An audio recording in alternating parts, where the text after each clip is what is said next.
नमस्कार बच्चों। Welcome to my YouTube channel base of education मंत्रालय। तो प्यारे बच्चों, आज की वीडियो में हम बात करने वाले हैं class 10th SST term second के सिलेबस के बारे में, यानी कि क्लास 10th के सोशल साइंस के बच्चों के लिए टर्म 2 के ये सिलेबस है। और इसको हम टॉपिक वाइज पूरे चैप्टर वाइज डिस्कस करने वाले हैं और साथ ही साथ मैप वर्क को भी देखने वाले हैं। यानी कि यह वीडियो बहुत ही महत्वपूर्ण होने वाली है, क्योंकि इस वीडियो में हम कंप्लीट डिस्कस करने वाले हैं।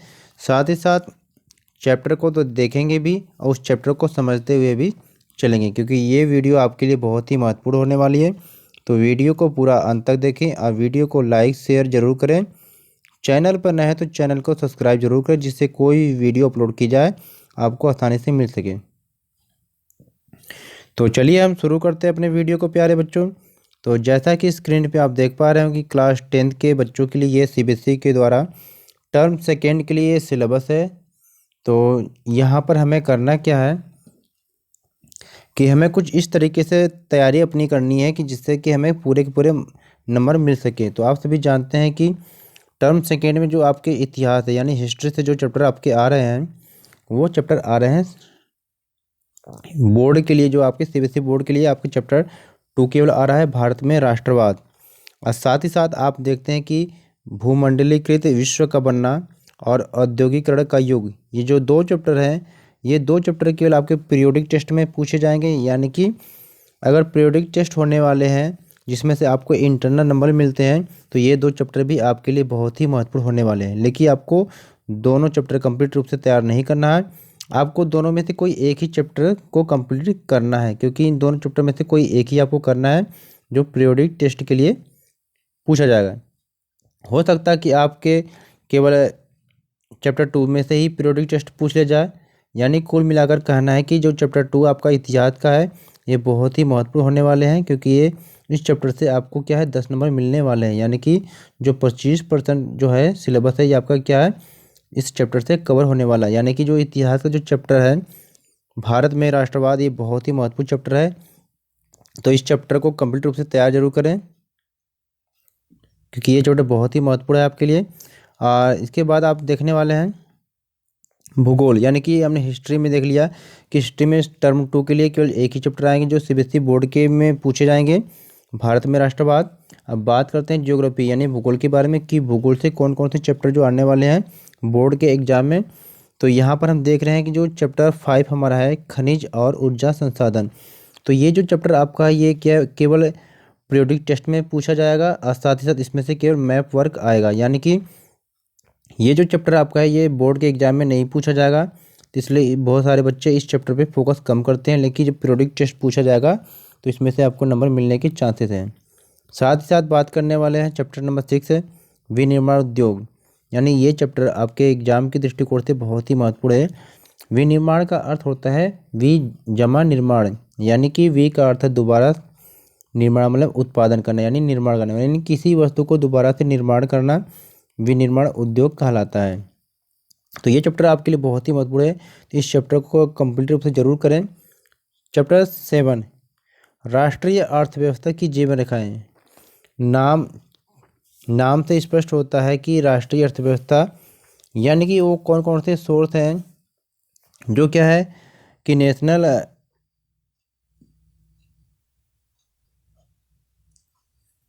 यानी कि जो नेशनल आपके इकोनॉमी में हेल्प करते हैं। तो इस राष्ट्रीय अर्थव्यवस्था की जीवन रेखा में हमें किन किन के बारे में पढ़ना और समझना पड़ेगा। तो इसमें अगर देखा जाए तो ये चैप्टर बहुत इजी होने वाले हैं, क्योंकि इसमें हम बहुत सारे टॉपिक को पहले से ही जानते हैं। यानी इसमें यातायात के साधन के बारे में पढ़ने को मिलेगा, स्थल मार्ग में सड़क है, रेल मार्ग है, और आपको फिर जल मार्ग, वायु परिवहन और पाइपलाइन इत्यादि के बारे में हमें क्या है राष्ट्रीय अर्थव्यवस्था की जीवन रेखा के बारे में पढ़ना है।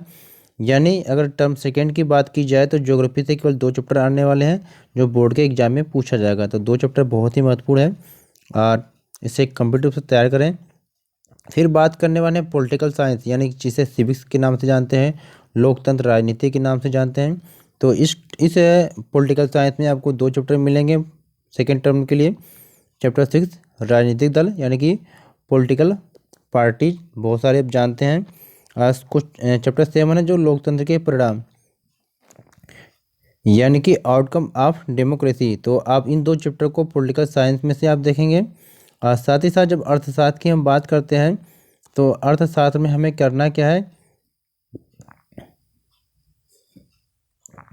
तो हमें अर्थशास्त्र में जब हम आते हैं तो अर्थशास्त्र में हम केवल दो चैप्टर को हमें करना है, यानी कि चैप्टर नंबर 3 मुद्रा और साख।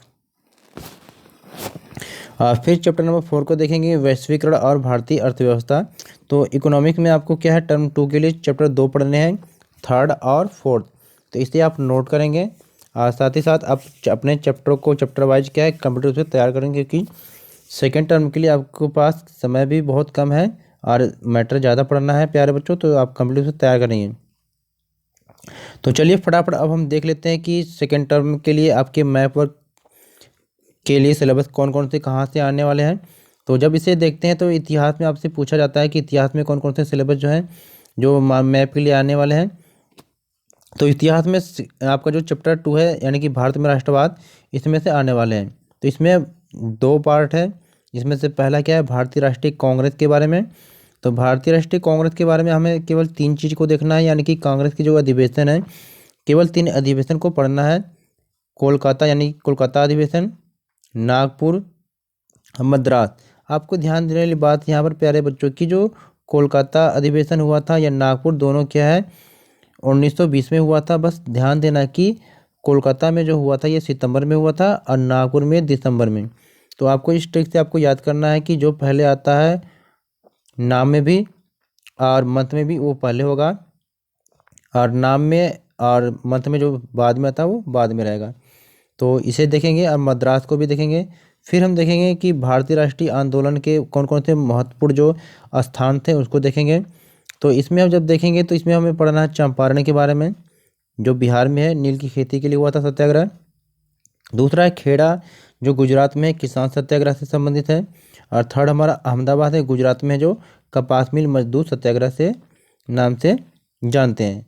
अब साथ ही साथ आपको है अगला है चौरी चौरा, यानी कि ये उत्तर प्रदेश में है, यानी कि गोरखपुर जिला में उत्तर प्रदेश में है। तो ये असहयोग आंदोलन के आह्वान से संबंधित है। अगला क्या है दांडी, यानी कि गुजरात में दांडी है और ये सविनय अवज्ञा आंदोलन से संबंधित है। 6 है अमृतसर, यानी कि पंजाब में, ये जलियांवाला बाग घटना से संबंधित है। तो ये थे आपके हिस्ट्री के चैप्टर 2 से संबंधित मैप वर्क है। आप ज्योग्राफी से देखते हैं कि कौन कौन से मैप वर्क आने वाले हैं। तो ये चैप्टर नंबर 5 से आने वाले हैं, यानी 5 खनिज और ऊर्जा संसाधन से क्या क्या आने वाले हैं।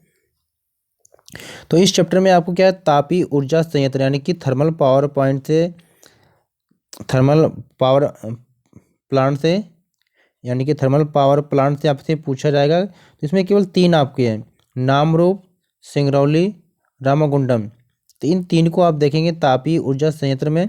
और आणविक ऊर्जा संयंत्र में देखने वाले हैं, जिसमें से एक नरोरा है, काकरापारा, तारापुर, कलपक्कम।